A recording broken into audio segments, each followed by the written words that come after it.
Merci beaucoup pour ces interventions. Alors, pour lancer peut-être un petit peu le débat, effectivement, donc merci beaucoup d'avoir évoqué cette question des boîtes de conservation en polypropylène cannelé, puisque finalement, le polypropylène était un matériau qui n'avait pas fait l'objet de l'étude qui nous a été présentée précédemment, mais on retient de votre intervention qu'a priori, vous préconiseriez plutôt le carton au polypropylène. Je ne sais pas si vous pouvez... Oui, alors c'est un réflexe qu'on n'avait pas forcément avant de travailler sur cette collection et de la découvrir. Mais en effet, les boîtes en polypropylène cannelé forment un environnement clos en fait autour des plastiques.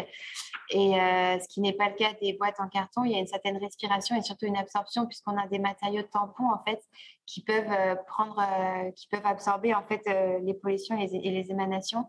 On a eu des mauvaises pratiques. On a commencé par mettre par exemple les poupées peinées dans des boîtes en polypropylène cannelé et on le sent tout de suite au niveau de l'odeur, du soufre qui se dégage en fait qu'il y a vraiment une fermeture qui fait que les plastiques baignent dans leur survêtement et que c'est pas du tout intéressant.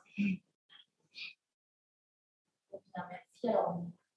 Pardon. On est d'accord qu'effectivement, tous ces matériaux, tous ces tests, il y a une question sur le forum, c'est bien des matériaux qui seraient en contact direct avec les objets.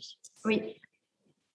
Alors, je me permets une autre petite remarque avant de laisser la parole à la salle par rapport à votre question du tri, parce qu'en tant que conservatrice de collections contemporaines, pour moi, la question patrimoniale n'est vraiment pas liée à la date de création de l'objet, il est plutôt lié aux questions justement de nombre d'exemplaires de tel ou tel type de poupée, leur rareté, etc. Donc ça, je ne sais pas si c'est des choses que vous avez prises en compte aussi dans votre question de tri, parce qu'au final, qu'elles soient datées des années 60 ou 80, oui, elles sont toutes un peu des mêmes périodes.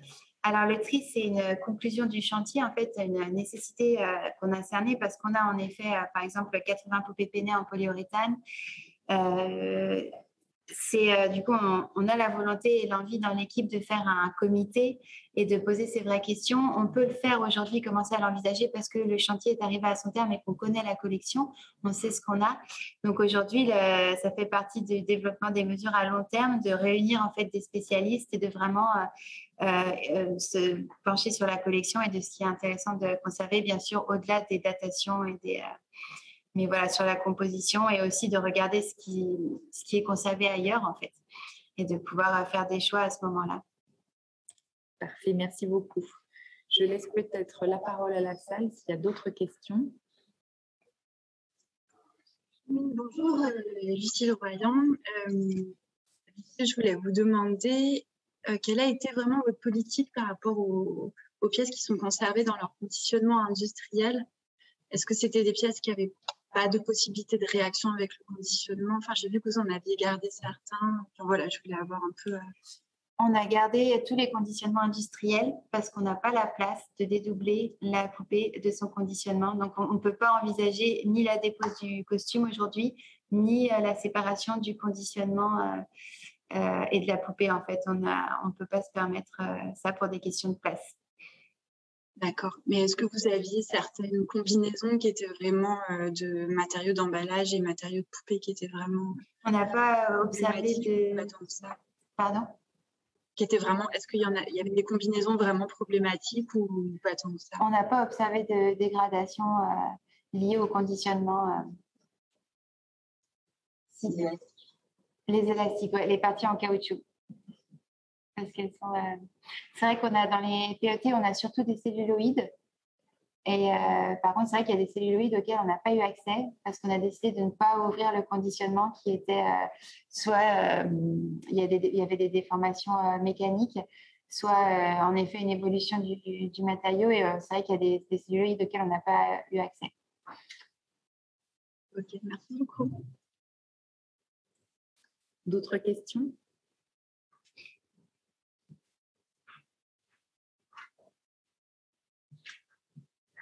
Pardon, on fait passer l'ordinateur pour Didier Merth, qu'il puisse poser sa question, que tout le monde entende. Voilà, je laisse la parole. J'avais une petite question sur certaines des photos que vous avez montrées Vous avez montré des poupées, si je me souviens bien, qui avaient des mains en polyéthylène, et puis vous avez dit le reste, enfin parfois le reste est en PVC. Et est-ce que ces mains sont amovibles ou bien elles font partie? Parce que industriellement, il me semble extrêmement compliqué de combiner ces matériaux au moment du processus industriel, parce qu'ils ont des températures extrêmement différentes. Donc, si vous avez une telle alternative en PVC, qui tourne et qui est amovible, qui peut retirer le corps polyéthylène, ça pourrait imaginer. Mais si les mains sont en polyéthylène et qu'elles sont attachées au reste, ça me paraît... Non, alors, j'ai cerné les mains, c'est au niveau des articulations, la jonction. Il y a des mains, alors ça ne fait pas partie de la présentation parce que c'est des poupées qui sont en tissu plissé un peu plus anciennes, les poupées Reynald. Elles ont simplement les mains en matériaux plastiques et dans ces cas-là, elles sont amovibles. Là, sur des poupées qui sont entièrement composées de plastique, le changement de matériaux se fait au niveau des articulations. Je n'ai pas été claire là-dessus, mais on n'a pas de main d'un plastique différent des bras.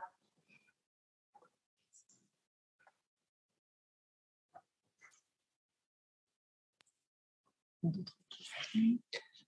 J'ai une question pour Elena. Dans le protocole que vous avez présenté, j'aimerais savoir avec nous que vous avez présenté les adhésifs. Pardon, oui, il faut que je me mette. Voilà. Les adhésifs ça fait bizarre d'avoir la personne là et de regarder l'écran. Les adhésifs que vous avez utilisés, mais j'aimerais que vous rappeliez éventuellement la nature chimique de ces adhésifs que vous avez testés. Parce que je crois qu'on ne l'avait pas indiqué. Alors, en fait, j'avais beaucoup d'adhésifs possiblement testables, mais j'ai décidé d'en choisir un de chaque famille. Donc, bien sûr, la lasco, c'est acrylique pour les gens qui ne sont pas de ce domaine. Des adhésifs cellulosiques et l'aquazole qui est l'aquazole.